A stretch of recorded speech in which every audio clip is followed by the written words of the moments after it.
We are moving on today to learning and memory. So again, I'm going to make this a tiny bit shorter than usual, and so I'm going to try and put this all into one slideshow because there are several really short videos within, so links front to YouTube videos. And you can think of, if you did not watch the Kelly McGonigal on Wednesday, you can start with that today.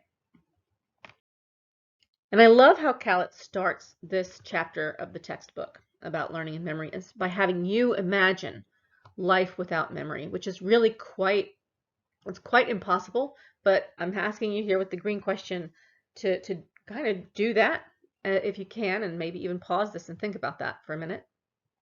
So he gives us this example of a patient with damage to his temporal cortex due to encephalitis, and how he keeps writing down, "Now I am conscious for the first time." And he'll look at that in just a little while later, and it looks like his handwriting, and he thinks I wasn't conscious when I wrote that because I don't remember writing that. So he crosses it out and he writes it again. "Now I am conscious for the first time ever." Looks at it a minute later, crosses it out and does it again. And he has this piece of paper with all of these crossed out. "Now I am conscious," because there is no sense of existing across time. And so looking back at those old memos of being conscious, it feels unreal. That can't be real if I'm not conscious of that time. To some extent, this is living in the here and now that many of us idealize when we're talking about mindfulness and being in the here and now and not feeling guilty or thinking too much about the past, not worrying and thinking too much about the future, but being here now. But this is really a different sense of not existing or not having that sense of time. I have a link here for Clive Waring and a video of him and his wife. I'm thinking, if I remember the authors correctly, that is actually the patient that Khaled was talking about. So I have my green question: how does a person without memory maintain a sense of self? Because without that past and without that future, a lot of that is our sense of self. So I want you to really stop and think about, what is my sense of self without my memory?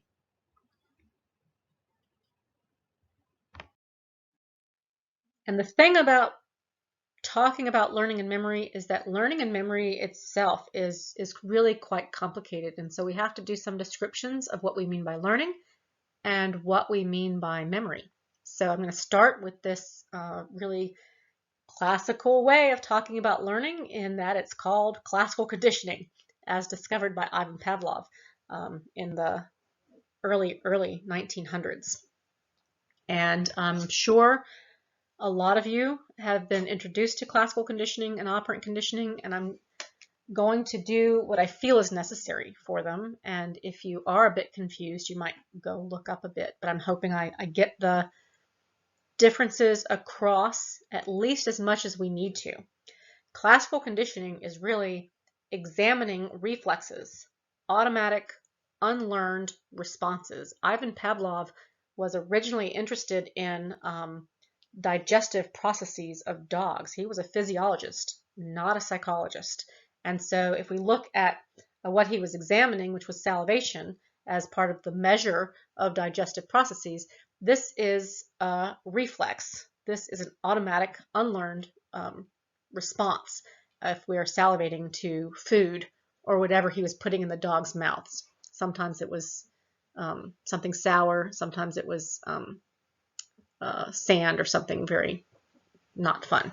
But anyway, so what he originally was examining, what he was interested in, was the unconditioned stimulus. And I'm going to use the stimulus of food because all of the sour waters and sands and things are immaterial. And I'm going to call that an unconditioned stimulus because it's unlearned. I don't have to learn to have some response to food as a dog, and the stimulus being the thing out in the environment, the food. that is going to cause an unconditioned response. Again, called unconditioned because I don't need to learn to have this response. And it's a response because it's me and my body and my behavior is responding. But again, this is an automatic reflex. When you put food in my mouth, I salivate. And that's what they found in the dogs, right? You put food in their mouths, you give them food, they salivate. What he discovered, though, was classical conditioning, where if he paired a tone with the food. So originally, actually, what he found, different stories, but I'm just going to use one, that the machine that released the food made a noise, click, click, and the dogs would start salivating to the noise of the machine. And so he started talking about this as an anticipatory reflex and started looking into basically what we now call classical conditioning. And he did use tones because you can manipulate the frequency of tone, how high or low in pitch a tone is, and you can look at different tones. So the conditioned stimulus is the tone, which we are pairing with the food. So we have a tone, boop, and then we get food.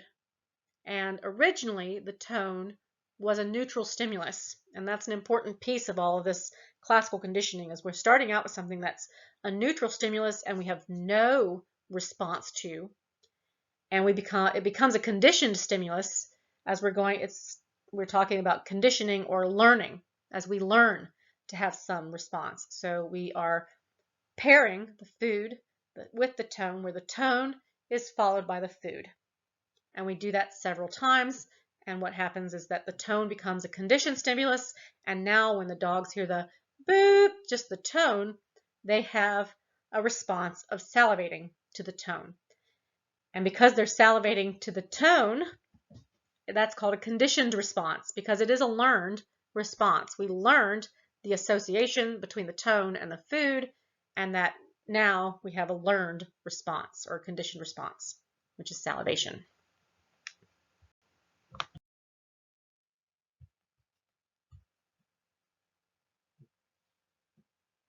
This is my basic slide that shows the metronome instead of a tone followed by food. The dog is salivating. That again is automatic as we are getting the food. And then as we do this after a number of trials, a number of repetitions, now we can just give them the metronome and no food, and we're going to see salivation to the metronome. I will suggest that you go and watch the Pavlovian conditioning on The Office. It's rather funny and it's very short as they keep trimming it and trying to make it so that it's not breaking copyright and that it can actually stay where it is. But it's a really great example of how really visceral and automatic and reflexive all of this is. So it's important to distinguish classical conditioning from instrumental conditioning, or what's sometimes called operant conditioning, that we are instrumental in the behaviors that we choose as we are operating on our environment. And this is different than that really visceral kind of response. It's a more volitional, so that we have a choice in what we're doing. We are volunteering and doing what we choose to do. This was really discussed by Edward Thorndike and B.F. Skinner. It comes from Edward Thorndike's 1913 Law of Effect, where he says responses followed by satisfaction will happen again. Those that are not followed by satisfaction will become less likely. And you can see in the example that if the cat in this example steps on that lever, it's going to open he or she's going to open the lever and get the food. And you can see on the right that in early trials, they are performing random errors, as he calls them, but really not performing the exact what they need to do to open the lever to get out of the box. And pretty soon they learn, right? So pretty soon they aren't making any of those random errors, and they're very quickly learning to step on the lever to get out of the box.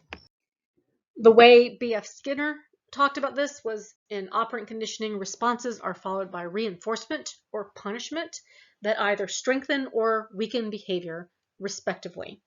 If we look at the rat, which he worked a lot with rats and pigeons, really, but if we look at the rat in this example, the rat goes off, at the top one goes off to the left and finds a fruit loop. The fruit loop is going to be reinforcement. So reinforcers are events that increase the probability that that response will occur again. So now it becomes more likely that the rat will go off to the left. We'll take that left turn. Punishment includes events that decrease the probability that a response will occur again. So if we take the bottom one, if we're looking at punishment, and the rat goes off to the left and gets shocked, that's punishment decreasing that response. And so now the rat is more likely to take a right turn and to not go left.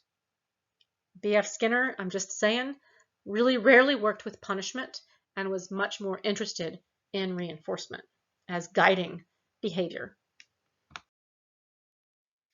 I usually do show this really short clip of the Big Bang Theory and Sheldon training Penny, or operantly conditioning Penny. And again, I'm going to go suggest that you watch that. I am including, so now I'm going to end a little over 5 minutes, 30 seconds early to give you guys time to think about the first question and to go watch these two short videos.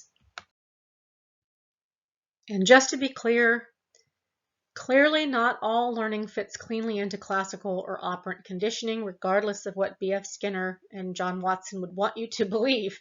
That's simply not true. One example in animals is the male songbird hears the song of his species over his first few months during this critical period, and then he just is able to imitate that the following year. And we see this a great deal in animal languages. We see this in human language, where we are learning the grammar of our language, and we can say things that we have never heard before, and certainly things that we've never been reinforced for before. So that's not how all learning works, and we're just going to leave that there for now. I'm going to come back to that much later in probably 2 or 3 sections maybe of learning and memory. Also, importantly, usually conditioning works best when the conditioned stimulus and the unconditioned stimulus are close in time, and it takes several pairings. So usually we want this to be contiguous, and we're seeing this kind of acquisition curve where we are learning that association between the tone and the food or whatever. But some conditioning works differently than that, and one example is taste aversion. So my unconditioned stimulus being my illness, but then I'm going to start now having a response of feeling ill to just the taste of food, the smell of food, sometimes the looks of food, and that illness comes oftentimes hours and hours after actually eating the food. And we see this kind of taste aversion where we don't want to especially smell or taste that food again, but even sometimes look at that food again. That happens on one trial. So we see one trial learning, and we don't have to have this multiple pairings. So if we go back to look at Pavlovian learning and what Pavlov believed was happening in the brain as these dogs were being trained, that he believed that conditioning was strengthening those connections between the center that is representing the conditioned stimulus and the center of the brain that is representing the unconditioned stimulus. So the unconditioned stimulus is already associated or connected with the unconditioned response. And what I'm doing is, as I'm pairing and so the animal or the person is associating the unconditioned stimulus with the conditioned stimulus, we are developing the connections between those two brain regions. There are some issues with that, since we don't always see the same exact reaction to the conditioned stimulus as we see to the unconditioned stimulus, but that was Pavlov's belief. And somebody who followed up on this was Carl Lashley. He set out to prove this association between the conditioned stimulus center and the unconditioned stimulus center of the brain by searching for the engram. Okay, where the engram is the physical representation of what has been learned. And I'm going to skip some of the history here of Carl Lashley of just basically what he was doing. He was having mice perform a couple of different, not so simple examples of classical conditioning, and he was cutting regions of the cerebral cortex, so our higher level kind of cortical areas, and sometimes he'd remove pieces of cerebral cortex. And it turned out that this wasn't clearly occurring in some area of the cerebral cortex. So he came up with this idea of equipotentiality, that all parts of the cortex are contributing equally to our complex behaviors. And any part of the cortex can substitute for another. We know that's really not true, but it's complicated. And then he also came up with this idea of mass action, that the cortex works as a whole. The more cortex, the better, because the more area he would remove, the worse the animal would do. But the less he would remove or the less he would cut, the better the animal would do. But again, this wasn't really the place to look for the engram. It was Richard F. Thompson and his colleagues who then realized and started to use a simpler task, so one specific example of classical conditioning, and they started to look in various subcortical structures. Specifically, we're going to be talking quite a bit about the cerebellum. The task that they used was an aversive conditioning of a tone with a puff of air to the cornea. So the unconditioned stimulus is the puff of air to the cornea. And we all know when we go to the eye doctor and they tell us to don't blink your eyes when I puff this into your cornea, that this is really difficult to inhibit. We have an automatic, unlearned response, so an unconditioned response of an eye blink when someone puffs air into our cornea. And so do rabbits. This research was done on rabbits. So what they do is they present a tone, boop, and then the puff of air to the cornea. And rabbits, as they have this, the conditioned stimulus and the unconditioned stimulus presented several times, rabbits learn to give an eye blink response to the tone. Okay, they learn that the tone predicts the puff of air to the cornea. And what's interesting is we learn, and rabbits learn, other animals learn, that there's a specific timing to this. So as long as the tone has a specific timing with the puff of air, we not only learn to have an eye blink response, but we have an eye blink response such that we avoid the puff of air to the cornea. Okay, if this is making you think, oh, the cerebellum is really important for timing, bingo, right? Exactly. So your author has this really great picture that I don't have up here. I don't think they gave it to me, and I thought about creating it, but I thought it would take a while. So you just have to imagine in your mind boxes going an A box, B, C, D, E, F, G. I'll just go to G. And so what's going to happen there when I have some kind of sensory input is going to go to A is going to communicate with B to C to D to E to F to G, and G is going to communicate to my muscles. Okay, so some kind of motor neuron is going to go communicate to the muscles. And so somewhere in there, between the sensory input coming in and the muscle movement going out of blinking my eyes, learning is occurring. And for us to figure out where learning is occurring is pretty tricky, because if I stop the motor movement, so if anything's happening at, let's just say E, F, and G, and what those are really involved with is the motor response, then learning might still be occurring, but I can't see that learning that's occurring. So I have to start out as far as I can at E, F, and maybe F or E, and then move backwards and say, where is learning occurring? Is it occurring at D? Is it occurring at C?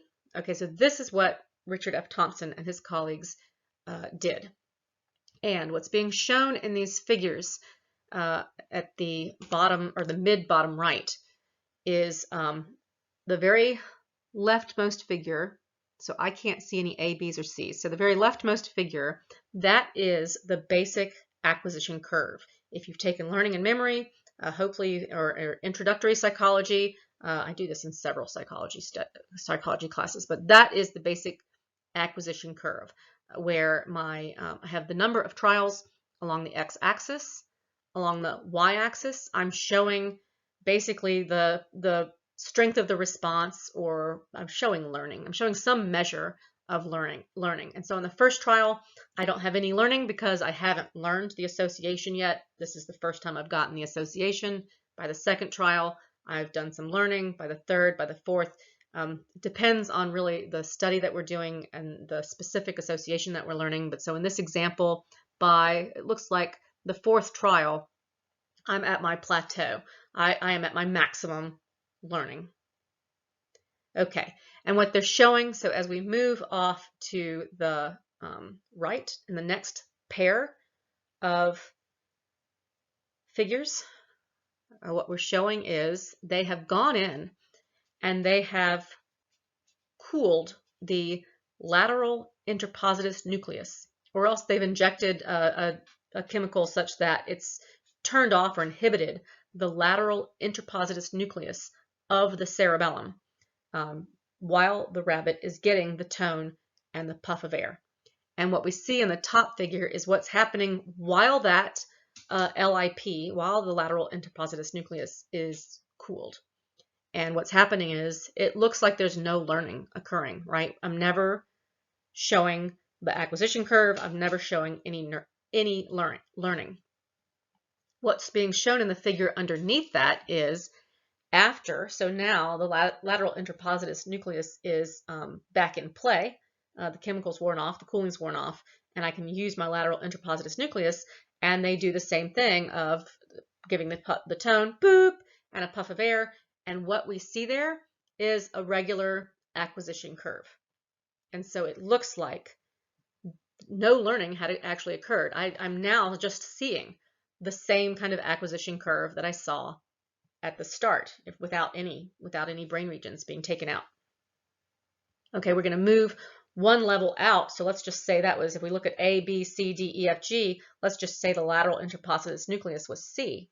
We're moving one level out to D. Okay, but it could be, right, that learning was occurring at D and I was not getting the sensory information. So we could move out to D. And so now we're going to look at which is the red nucleus, which is the midbrain structure that is communicating to motor neurons. If we move out to the red nucleus, and again, we're going to start with the top figure. We cool or inject a chemical so we're inhibiting the red nucleus.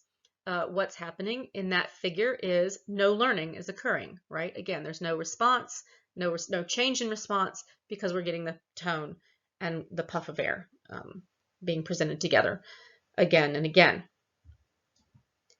Now we bring back the red nucleus. We allow it to come back and the chemical to wear off or whatever. And we start presenting the tone and the puff of air again. Okay, and now we see that the animals are up at plateau, right? Even though the red nucleus was being cooled and we had no response, once we brought the red nucleus back, it looks like they learned this association because there is no learning curve. I'm already at my maximum learning. So we move backwards again. We go back again to the lateral interpositus nucleus and say, okay, that's where learning occurred. So they discovered the engram for this particular eye blink response, for this kind of classical conditioning, this aversive conditioning in the lateral interpositus nucleus of the cerebellum.